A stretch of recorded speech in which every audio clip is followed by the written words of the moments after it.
When I saw the woman in the forest, and beside her a wolf sitting as if he belonged there, my breath caught in my throat because I knew this was no accident. At first, I thought my eyes were lying to me.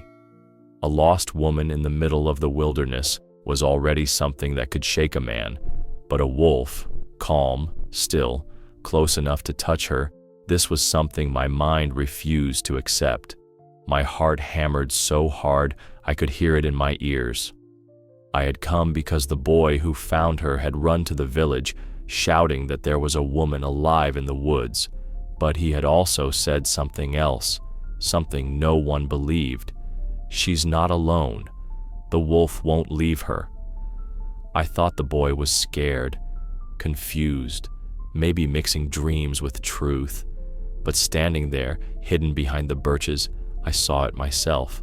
A woman, pale, wrapped in torn clothes, leaning against a fallen tree, and right at her side, a great gray wolf, silent, unmoving, like a sentinel guarding his queen. Fear struck first. I gripped my rifle, though I didn't raise it. My instinct screamed, protect the woman, drive the beast away.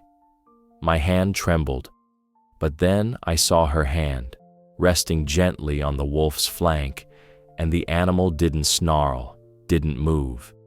He just breathed, slow and steady, as if the rhythm of her life matched his. I took one cautious step closer. The wolf's head turned. Our eyes met. That look froze me more than any growl could have. He didn't show his teeth. He didn't lower his ears.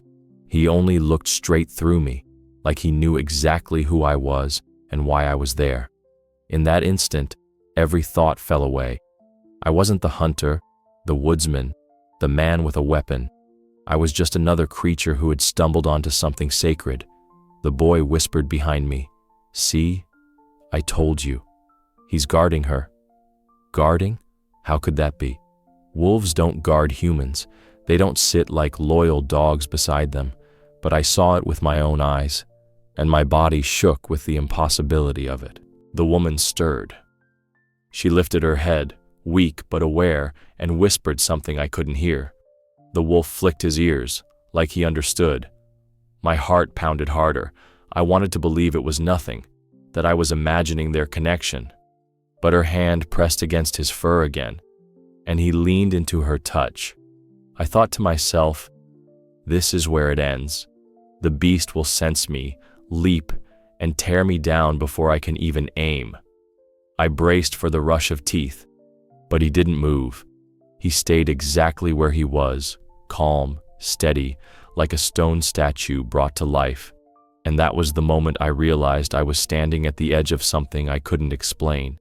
Something wild, something impossible, and yet true. The woman's eyes opened wider, and for the first time she saw me. There was no fear in them, only exhaustion, and maybe, just maybe, relief. But she didn't call for help, didn't beg me to drive the wolf away. She only glanced at him, and then back at me, as if to say, "Don't you see? He's the reason I'm alive." I wanted to speak, but the words died in my throat. All I could whisper was, "How?" The boy tugged my sleeve, whispering again, "He found her first. He's been with her." His words pierced me. The thought of a wolf choosing to stay with a human instead of fleeing into the endless forest was beyond belief. But there it was before me, flesh and blood, breath and heartbeat. The air felt heavy, charged. I could almost hear the silence itself, wrapping around us, binding us in this unexplainable moment. I thought, if I turn back now, no one will ever believe me. If I stay, I may never believe myself. The wolf's gaze never left mine. I felt judged, weighed, as if he was deciding whether I had the right to stand here at all. My knees weakened, my throat tightened. For the first time in my life, I was not afraid of being attacked. I was afraid of being dismissed, afraid that this creature, this wild guardian, would deem me unworthy of what I was witnessing. And deep inside, something shifted. A tremor, small but unstoppable, like the first crack in ice before it breaks, because I understood this wasn't chance. This was a bond forged in silence, in suffering, in survival, and somehow I had walked straight into the middle of it. I wanted to tell myself it was nothing more than hunger or instinct or coincidence, but my heart whispered louder, no, this is something else, something greater. And as I stood there, holding my breath, I knew this was only the beginning. When I stepped out from the birches, closer than any sensible man should, I heard the woman whisper to the wolf. Her voice barely rose above the needles under my boots. She said his name, or something that sounded like a name, soft and broken, and the wolf's ear tipped back toward her like a hand catching a falling cup.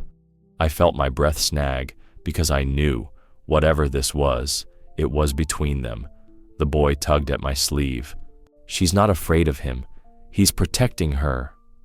His words were small, but they rang through me like a bell.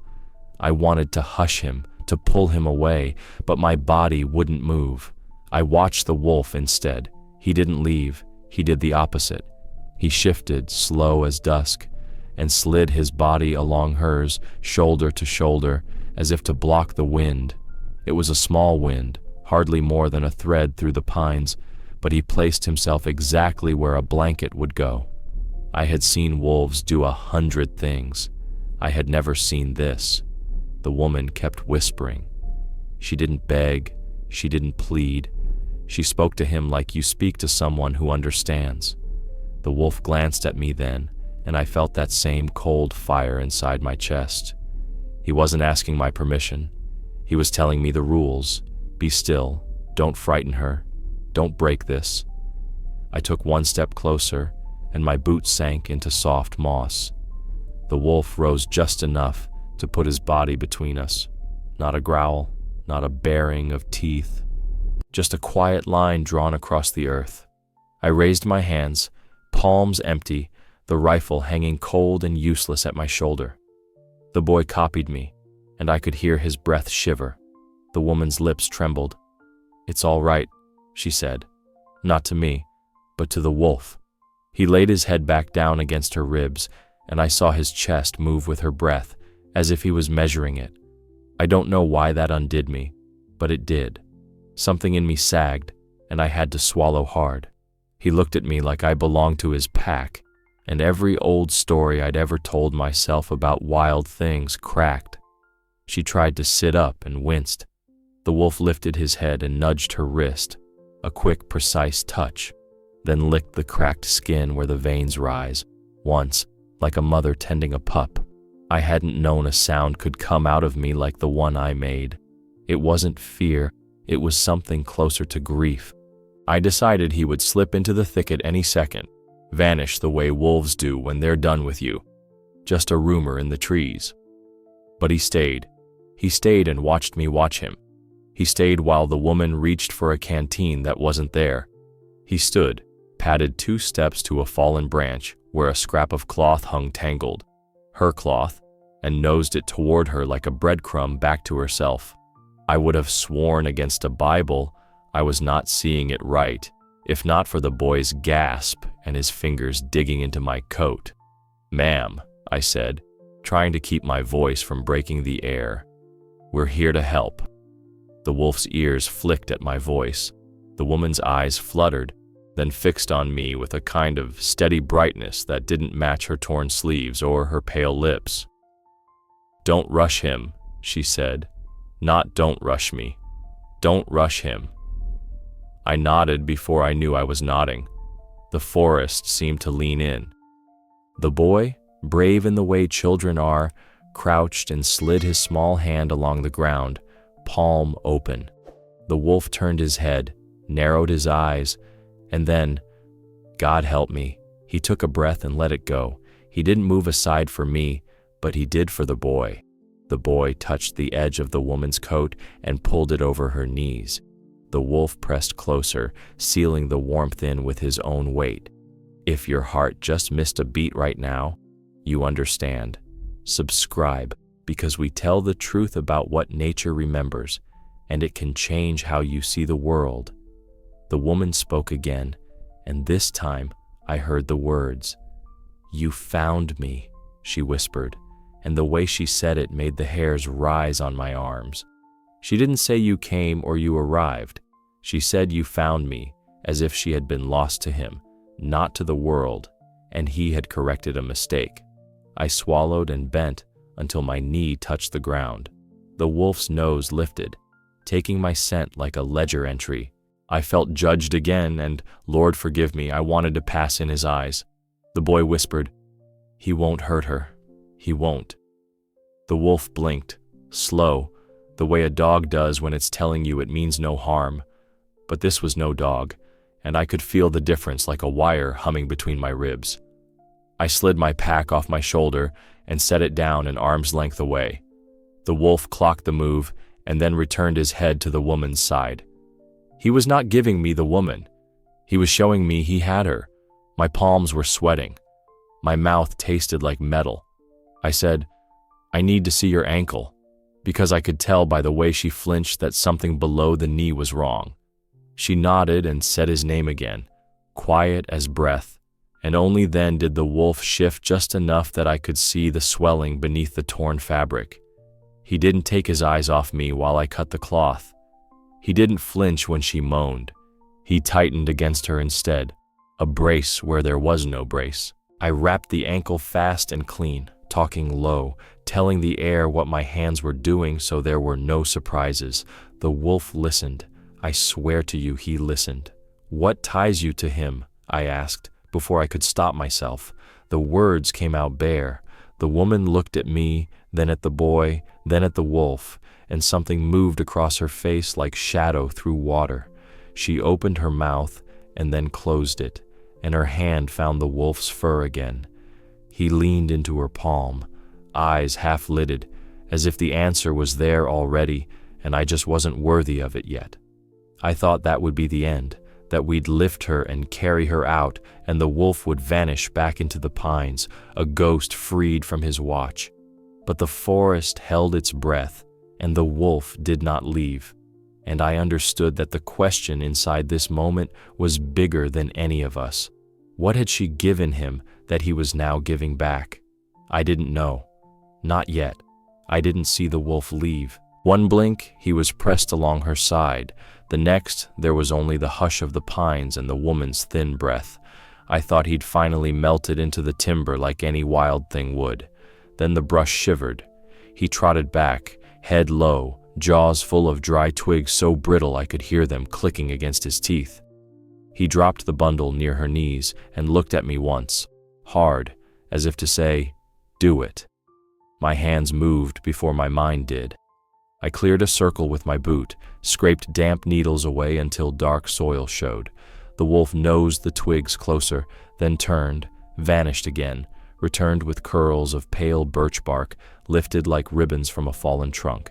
He set them down with care. Yes, care. And the boy sucked in a breath so sharp it sounded like a sob. "He won't let her freeze," the boy whispered. I believed him. God help me. I believed a child about a wolf. The woman tried to thank the animal, a rasp of sound that hurt to hear. He didn't look at her. He simply stood between her and the wind, tail low, ears forward, watching me build the little nest. He understood, or he had learned, or something older than understanding was working through him. I don't know. I only know his gaze never left my hands. The first match flared and died.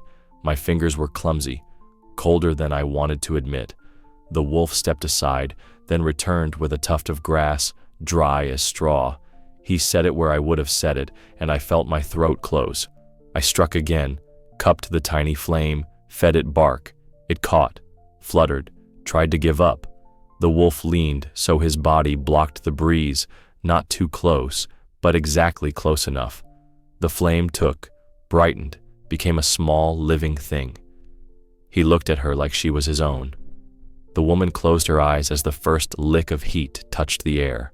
A line of color crept back into her face, faint as dawn. The wolf watched her, then me, then the fire, and made a decision I could feel.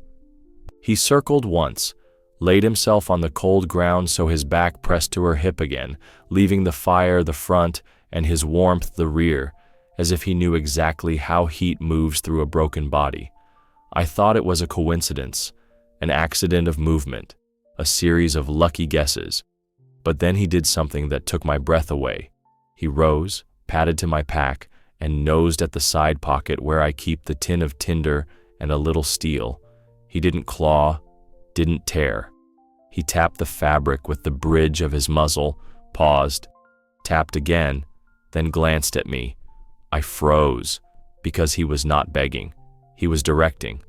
I opened the pocket, pulled the tin, and his eyes softened, a slow blink that felt like a nod. I fed the fire. He resumed his post. The woman's lips trembled with a sliver of a smile that had no business being out here among the roots and the frost. I poured water into a cup and set it near the edge of the flames to warm. The boy shrugged off his own coat and laid it over her shoulders.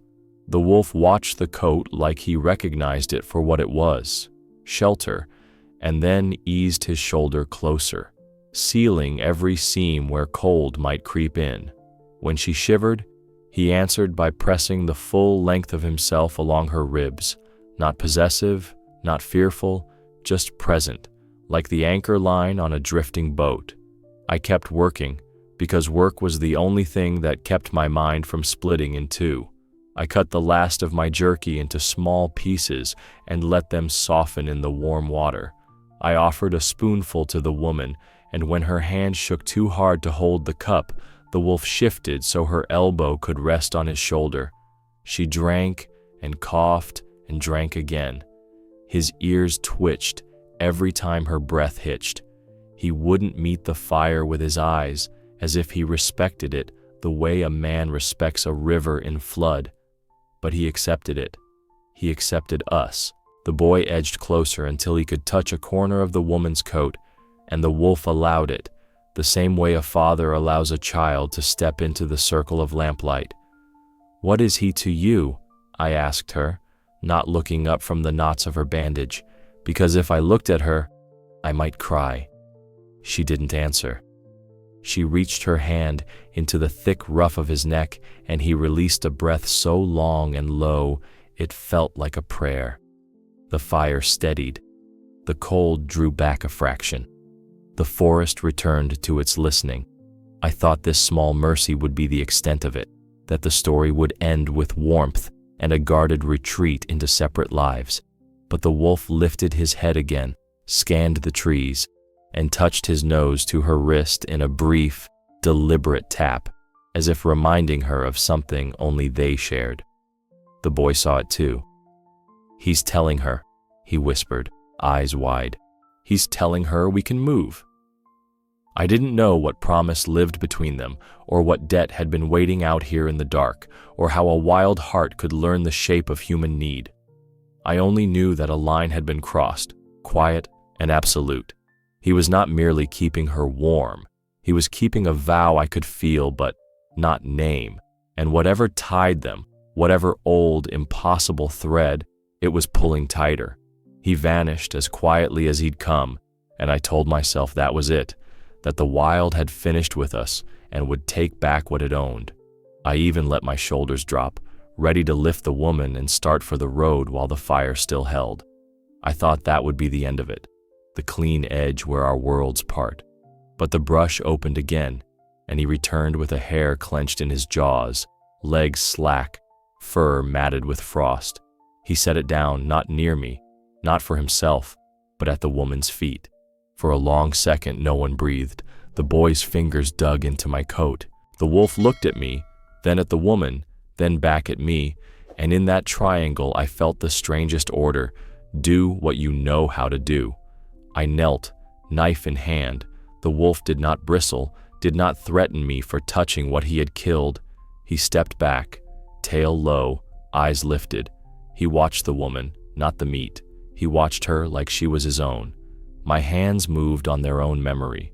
A few clean cuts, the hide peeled back, the meat quartered. I held a piece over the small flames on a green stick. Fat hissed. The scent rose. The woman's throat worked with a swallow she couldn't help. The wolf's ears tilted toward the sound, but he didn't lean in or lick his lips the way a dog might. He simply lay down, chin on paws, eyes on her face. I broke off a bite-sized bit, cooled it in my palm, and held it to her. She hesitated, then took it, tears standing where the cold had scoured every other sign of life. "Thank you," she whispered, to me, to the boy, to the fire. Then, soft as breath, she turned her head toward him and said it again. He answered by lifting his head an inch, slow, solemn, as if accepting thanks he already understood. Every part of me wanted to call this an accident in a string of accidents.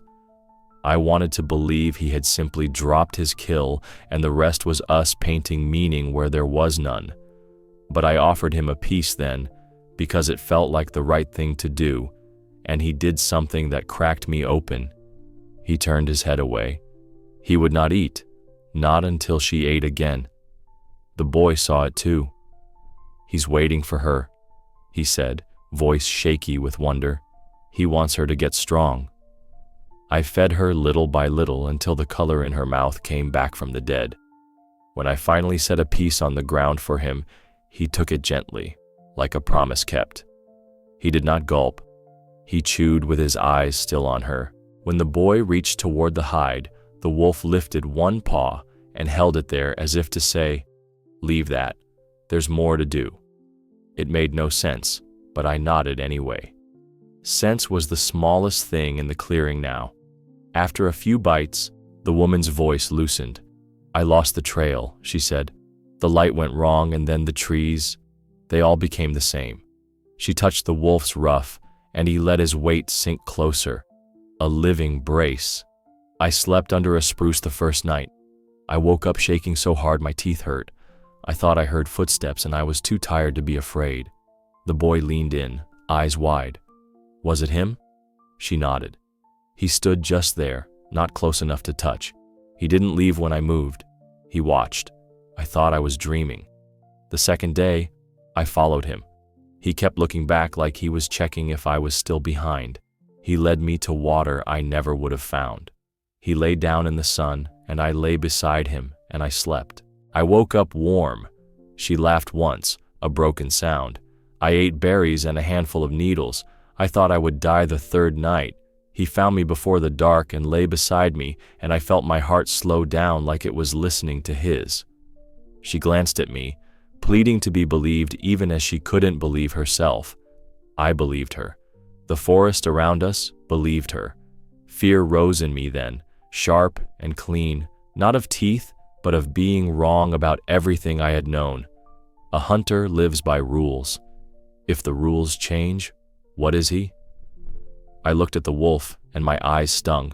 Gratitude hit at the same moment, hard as a blow. I was glad this thing existed in the world. I was ashamed I hadn't known it could. He stood, circled once, and lay down again with that same careful line of his body along her side, just enough pressure to say here, still here. I thought, this is where he decides he's done. He'll take a share and slip away. I thought this was a miracle with edges, a tail I could carry home and keep from fraying. But he didn't go. He rose again, took the last scrap from the hair, and placed it near the woman's hand, as if to remind her there would be a next step, a next mile, a morning. Then he returned to the shadows and listened. I asked the question that had been burning holes in me. "Why you?" I said to her. "Why this wolf?" She stared into the fire. I saw something pass across her face I'd only ever seen at graves, the moment a name arrives in the mouth but won't be spoken. She lifted her hand and laid it on his neck. He closed his eyes. "I don't know," she said, and I could hear the truth in it. Maybe he just didn't want to leave me. It should have satisfied me. It didn't. The wolf opened his eyes then, found mine, and held them until I had to look away. There was history in that gaze, and I wasn't in it. Not yet. I cleaned the knife on moss and fed the fire until it settled into a steady, low glow. The woman leaned her head back against the fallen tree. The boy nodded off and startled awake, too full of wonder to sleep properly. The wolf kept watch, breathing with her, counting something I couldn't hear. I told myself that the hunger was answered, the cold was held at bay, and the story had reached its rightful edge. I told myself meaning ends where meat and heat begin. I told myself a lot of things because I needed the world to stop changing for a minute. I thought it was a string of lucky moments, nothing more. But then he did something that stole the words from my mouth, and the shape of what tied them drew tighter in the dark, asking the one question I still couldn't answer: why this wolf, and why her? I told myself this was the clean part of the story, the part where the world returns to the rules I understand. The woman had heat in her cheeks, the bandage held, the boy had stopped shaking.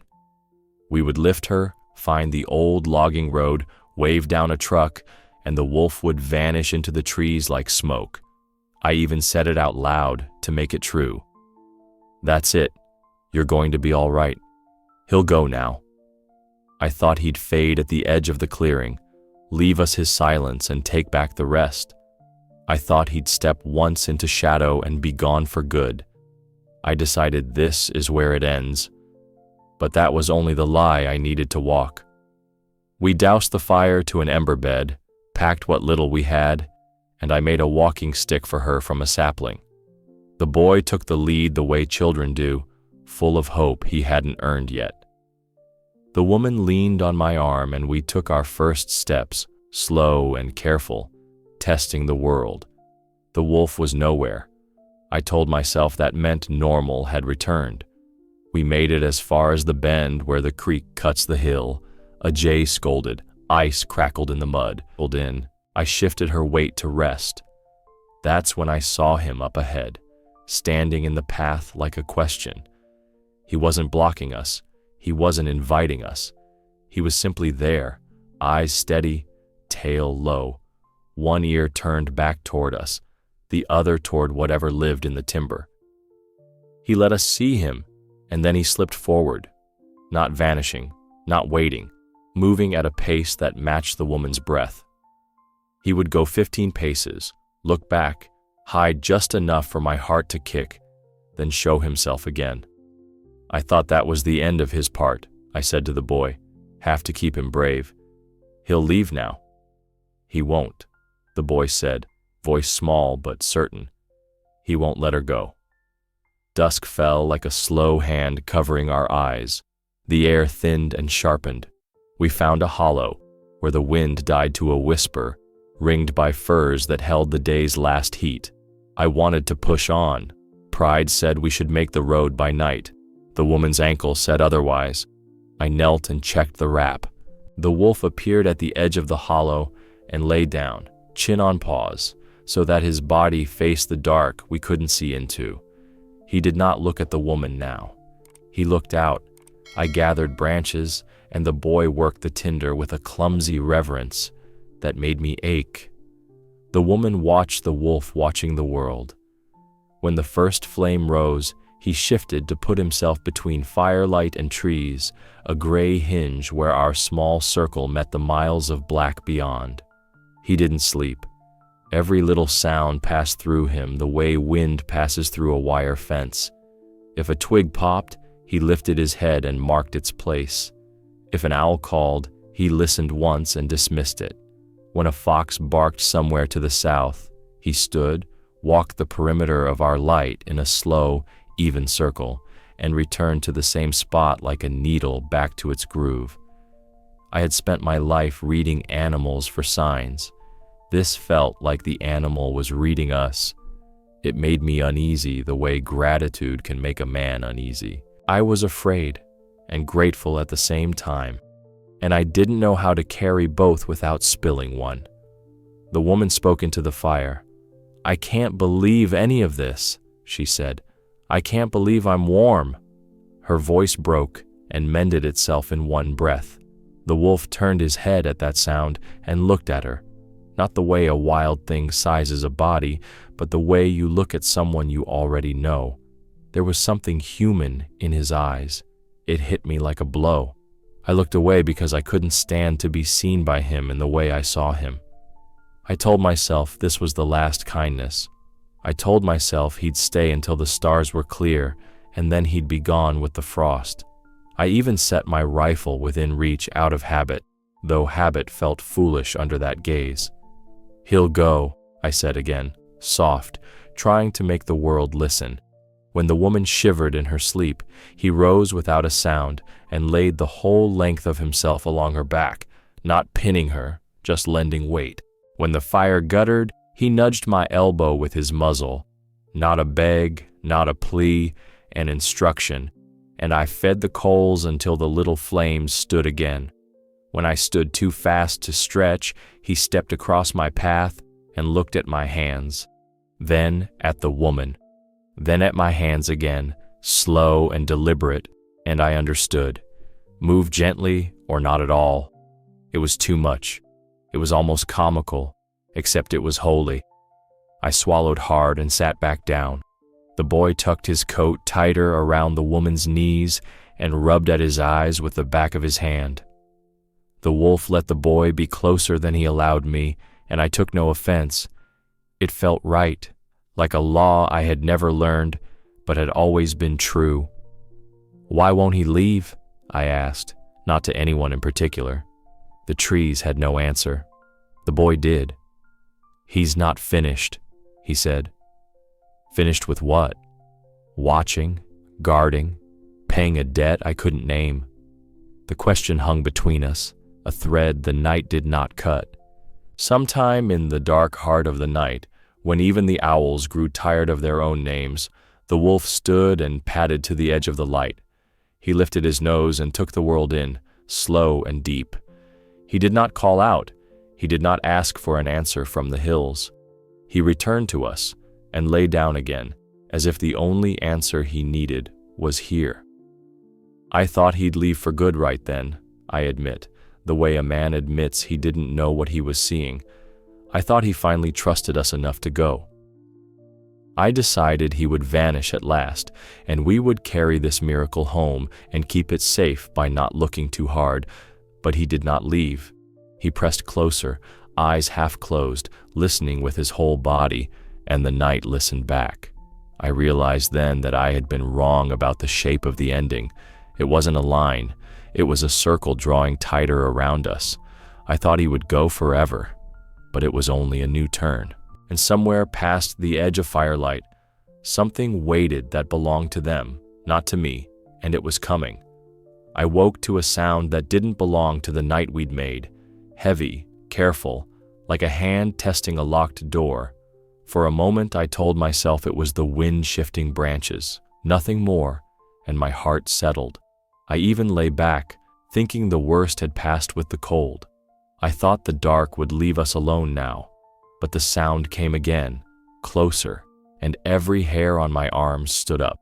The wolf was already on his feet. No growl, no rush. He just rose and placed himself between the woman and the trees, body long and low, head steady, ears cutting the silence into pieces. The fire had sunk to a red bed, enough to paint him in coals and shadow. I reached for my rifle on reflex, and the boy grabbed my sleeve on his own reflex. The woman drew one short breath that told me her pain was awake too. A shape moved at the edge of what we could see. Not a fox, not a deer. Too heavy, too sure. The brush bowed, and a black bear folded out of the dark, slow as a tide. He stood, sniffed, swung that heavy head, and the damp night filled with the smell of earth and old berries. He wasn't raging, he was deciding, and we were on the scale. The wolf took one step forward. My mouth went dry. I knew what a bear can do to a dog. I had seen the aftermath once, and it never left me. "Easy," I whispered, to the wolf or to the night, I don't know. The bear's eyes flashed as the fire caught them. He huffed, a short sound like a cough. He wanted the food we were, the heat we'd made, the story to bend his way. The wolf shifted again, not back, not sideways. He threaded a line I couldn't see, exactly where the bear would have to notice him. He didn't try to look bigger. He looked certain. He held the ground like it had been given to him. The bear dropped to all fours and came 3 slow steps. The boy's fingers dug deeper into my coat. I could feel the tremor running through him and through me. "Stay behind me," I said, though I had no faith in my voice. The rifle felt both too light and too loud. I knew if I fired wrong, I'd break the one thing holding us together. The wolf flicked his eyes toward me and then back to the bear, a flash fast as a heartbeat, as if to say, "Don't." He took another step forward. His tail lay low. His ears stood like small, hard flags. He showed the bear not fear and not rage. He showed him claim. The bear huffed again, longer. He swung his head past the wolf to the woman. He took one testing pace to the side, angling for the fire and for her. The wolf cut him off, smooth as a hand closing a door. And then he gave the sound that made every part of me lock in place, a low, rising growl that didn't open into frenzy, only into warning. It was the voice of enough. I understood. He was risking his life for her. The bear tested again, another angle, a little closer. The wolf moved with him, still not touching, reading every ounce of that heavy body, shaping the space between them the way a shepherd shapes a flock. When the bear stepped too far, the wolf snapped once, a flash of teeth with no meat behind it, a line drawn in air. The bear rocked back, surprised, insulted. He made a sound like a door being forced. "Don't," I whispered to the woman as her hand reached for me. "He's got her," the boy said, voice shaking and sure at once. The wolf didn't look back. He didn't need us to believe. The bear reared to his hind feet, enormous in the starlight, shoulders thick as tree knots. The wolf did not rear. He planted harder, head lifted just enough that his throat was out of reach. He barked, a sharp cracking sound that split the dark.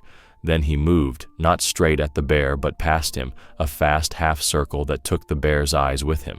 The bear twisted to follow, stumbled a little on his own weight, dropped to all fours, and the wolf was already between him and us again, closer now, so close I could see the quick in his eyes, bright and cold. For a breath, the world held. Then the bear decided the math wasn't good. Too much heat, too much nerve, too much certainty that wouldn't break. He blew, a long, frustrated exhale you feel more than hear, and turned with a rough swipe at a sapling to save his pride. He pushed back into the brush, cracked a branch and was gone, leaving the smell of him behind, like a stain. I didn't know I'd been holding my breath until my chest hurt. The boy let go of my sleeve and wiped his face with the back of his hand, surprised to find tears there. The woman's shoulders sank and shook once, and she bit her lip to keep from crying out. My hands shook so hard I had to put the rifle down before I dropped it. The wolf stood where the bear had stood a moment ago. He didn't chase. He didn't strut.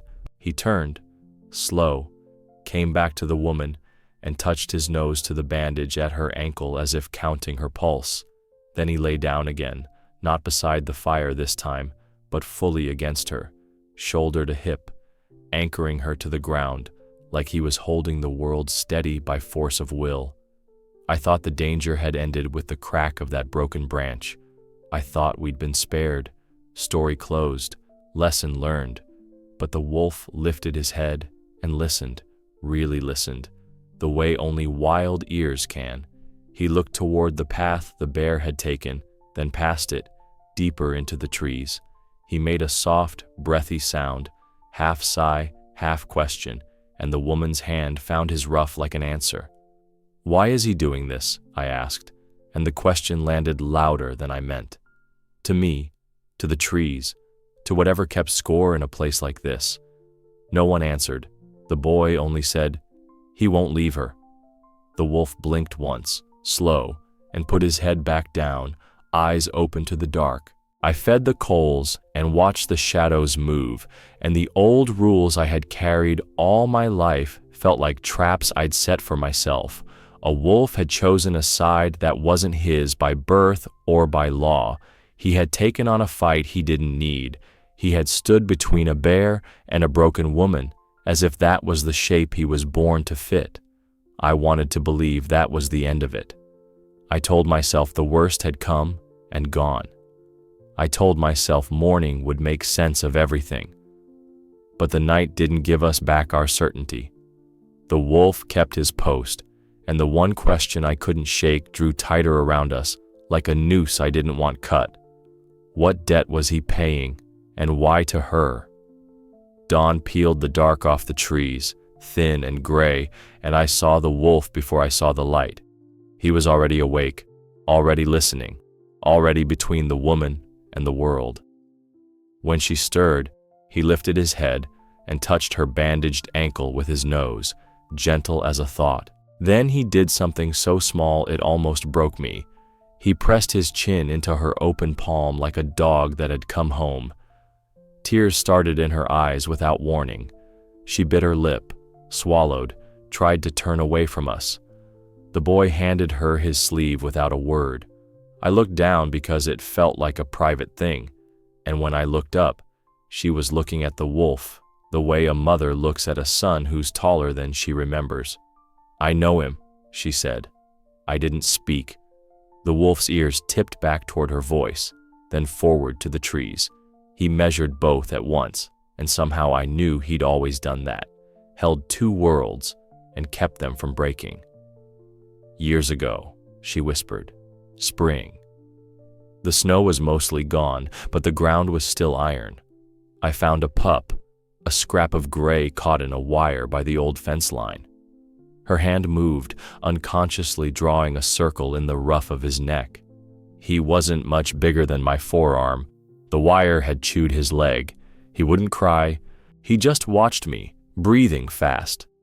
The wolf's eyes narrowed, slow. He knew the story. "I cut him free with kitchen shears," she said. "I wrapped his leg with a poplar twig and the red thread from my scarf. I fed him goat's milk with a dropper until he took meat. He slept under my chair. When he could run, I took him back to the edge of the forest and I let him choose. He looked at me once, then he went." She showed me her wrist. A white line crossed it like a comet scar. The wire did that when it snapped. I kept the piece for a long time. Then I threw it in the creek because I didn't want to carry the sound of it anymore. He looked at her like she was his own. The words left me before I could stop them. The boy nodded hard, like he'd been trying to name the same thing, and couldn't. I should have said it was impossible, that a wolf pup raised a few weeks and set free would remember a woman's face after years and come find her in the heart of a forest. But the truth was, sitting right in front of me, breathing slow, he remembered. Animals remember kindness. I had spent my life missing that. The woman wiped her eyes and then, very softly, made a sound I'd never heard from a human throat. A thin, breathy whistle, 2 notes and a click, like the shadow of a bird call. The wolf's head snapped toward her, ears to full attention. He answered with a quick chuff, the kind pups make when they aren't sure if they're allowed to be happy. He took one careful step and leaned his shoulder into her knee, as if to say, "I heard you. I'm here." I felt fear bloom again, but it was a new kind of fear. Not of him, for what men would do if they knew this animal could stand this close and be this gentle. For what the world does to things it doesn't understand. A hunter's fear, too, the fear that the map in my head was wrong, that the rules I trusted were smaller than the truth. She told us the rest in pieces as the light warmed the bark. 3 days she'd been lost. She'd followed him to water. He'd settled her under sun where the wind broke. He'd brought bark and grass, and last night, a hare. He kept laying down and getting up, she said, a shaky laugh breaking through. I thought he was restless. Now I know he was keeping watch. For me. Her voice failed on the last word, and she let it fail. The wolf stretched once, slow, like a bridge settling back onto its piers. He rose, trotted to the fire pit we had doused to coals, and stood so his body cut the morning draft, saving the little heat like a miser. He glanced at me as if to check I'd seen the point. Then he returned to her and rested his head across her shins, a half-weight that said, "Still here." "Why this wolf?" I asked, because the question was a hook I couldn't get free of. "Why not any other?" The woman looked at him for a long time, then shook her head. "I don't know," she said. "I only know I tied a red thread once, and something tied back." The boy whispered, "He won't leave her." It should have comforted me. It didn't. Gratitude rose so fast it burned, and right behind it came dread of taking her away from him, of breaking a line that wasn't mine to touch. There was a moment then when everything went still. The wolf's eyes found mine and held. There was something human in his eyes, and it wasn't a trick of light.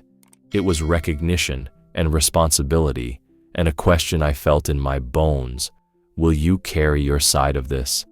I blinked hard and nodded, because words were too heavy to lift. He blinked back, slow, and laid his head down again. I thought that was the end of the telling, that the miracle had a neat edge, and we could walk it home without it cutting us. I thought the forest had offered up its secret, and would now close the door politely. But nature had one last miracle waiting. From somewhere beyond the bend of the creek, a thin, higher howl touched the air, young, uncertain, braided with a second voice lower and older. The wolf's ears rose. He stood, looked toward that sound, then back at the woman. He didn't move. He only waited, and in the space of his waiting, I understood there was still one more thing he had to do, and it wasn't finished with us yet. The higher howl came again at first light and then died, like someone closing a door far off. The wolf stood listening, the way a man listens for his name. He looked at her, then at the trees, then back at her, and only when she nodded did he move. He took the path ahead of us like a guide who knows every route by heart, never far, never too close, always where our eyes could find him. I thought the danger had passed, and the story would fold itself neatly. We would reach the road, call for help, and he would slip away without letting us see it happen. We moved slow. The boy walked a few steps ahead, his shoulders set as if he were the one keeping the world together. The woman leaned on me and on the stick, her breath steadying each time the wolf appeared in front of us and lifted his chin as if to say, "This way." When he wasn't in sight, I felt the absence like a cold draft. When he appeared again, every muscle in my back let go. He paused at a fork where the creek chewed the hill and tested the air. He chose left without looking back. I trusted him more than I trusted my own maps. He kept checking on us, not impatient, not pushing, just making sure we were still inside the circle he had drawn. We crossed a patch of old snow where the firs kept the sun out. The boy slipped and laughed, quick and embarrassed, and the woman smiled for the first time like she meant it. The wolf watched her smile. He watched it the way a father watches a child's first strong step after a fever. There was something human in his eyes. I felt it hit, and I had to blink hard because that kind of seeing is heavy to bear. I thought of the night he brought the hare, the way he set it at her feet and looked at me to do my part, and my chest tightened like a fist. If your heart is catching at that memory, you understand. Subscribe, because we tell the truth about the miracles nature keeps, and it can change how you see the world. He took us by the long way around a tangle of windfall. He kept the woman out of ruts and kept our noise from spilling where it did not need to go. Once he stopped dead, ears forward, and I heard it a heartbeat later, a twig pop that did not belong to us. He waited, measured it, decided it was nothing, and moved on. I had spent a lifetime reading the woods. Now the woods were reading me through him. The pack called again, thinner now. 2 voices braided, a young one and an old one. The wolf lifted his head, listened, then looked back at the woman with a question in his eyes I could feel in my bones. Do I leave now, or do I finish this? She touched her bandage without meaning to, then she touched the ruff at his neck, once, the way you press a seal into warm wax. He stayed. We reached the last rise. Through the pines I saw the pale stripe of the old road like a river without water. I felt my knees go weak with relief. I thought, this is it. This is where the line is drawn. This is where he hands us back to our own kind and returns to his. I even whispered thank you to the ground because I did not know where else to put it. He did not step away. He walked with us until we stood on gravel and dirty snow. He stood there like he had permission, like he had a right to see it through. I heard the boy whisper to the woman, "He won't let you go." And the woman whispered back, "He already did. He just wants to see me cross." A truck rounded the far bend, slow as a prayer. The driver saw my raised hand and braked, and the way the brakes sang made the wolf turn his head, alert but not afraid. The man climbed down and took everything in with one sweep. The bandage, the boy, the animal. He swore under his breath and then swallowed the word because it did not fit here. He went for a blanket. He did not make the mistake of rushing. The wolf stepped aside to let the stranger near. He stood behind the woman, a breath away, his body level with her hip, no sound, no threat, only presence. When the blanket came around her shoulders, she shivered hard and then steadied, and the wolf pressed his nose to her wrist, soft and quick, counting her pulse the way he had counted it in the dark. I thought that was the end, the clean place where the curtain falls. I thought he would be gone before I could turn back and thank him with a nod that meant nothing and everything, but he stayed long enough to make sure she was lifted that last hard inch into the cab. He stayed until the boy climbed in beside her, clutching her hand like an anchor. He stayed until the driver shut the door. Then he looked at me. He looked at me like he knew I would carry this home in my mouth and put it into other people's hands. He looked at me like he knew I would tell them, and that telling was part of the work. That look went through me like a nail and held me still. I nodded because I could not speak. He blinked once, slow, and I swear to you it felt like permission. The engine coughed alive. The woman pressed her palm to the window, and the wolf stepped forward, close enough that his breath fogged the glass. She laid her hand over that little cloud as if sealing a letter. The boy's voice dropped to a thread. He said goodbye. The truck rolled. Gravel snapped under the tires. The wolf followed a few steps, not running, not chasing, just walking until the road turned and the cab angled away. He stopped. He listened. He let the sound of us go. He stood in the road a long moment after we vanished. He lowered his head, not broken, not lost, only finished. Then he turned, slipped between two young pines, and the forest closed behind him like water. The driver talked, as men do when a thing is too large to hold. I did not hear a word. I kept seeing the mark of his paw in the slush, neat and certain, and the way it filled with water and then with light and then was gone. I kept hearing the soft chuff he gave when she spoke that old, strange whistle, and how he answered like a pup who remembers. Back in town, people will ask me what happened out there. I will tell them the smallest version first, so they do not drop it. I will say, a woman got lost and was found. I will say a boy was brave. I will say a wolf stood guard and led us to the road. Then I will watch their faces, and if they stay with me, I will tell them the rest. I will tell them he brought food. I will tell them he gave warmth. I will tell them he took a stand between a bear and a human like it was the shape he had been born to fill. I will tell them about the red thread and the wire and the old debt that found its way home through snow and fear and years. I will tell them that in his eyes there was something human, and that it is not an insult to him to say so. It is a challenge to us. I keep trying to doubt myself because doubt feels safer than belief. It does not hold. I do not know what a wolf knows. I do not know what miles or winters or blood taught him to make that choice. I only know he made it. I still do not believe myself, not fully, but I saw it. And now I know. Nature remembers everything. If you have ever met a miracle in the wild, animals remember kindness.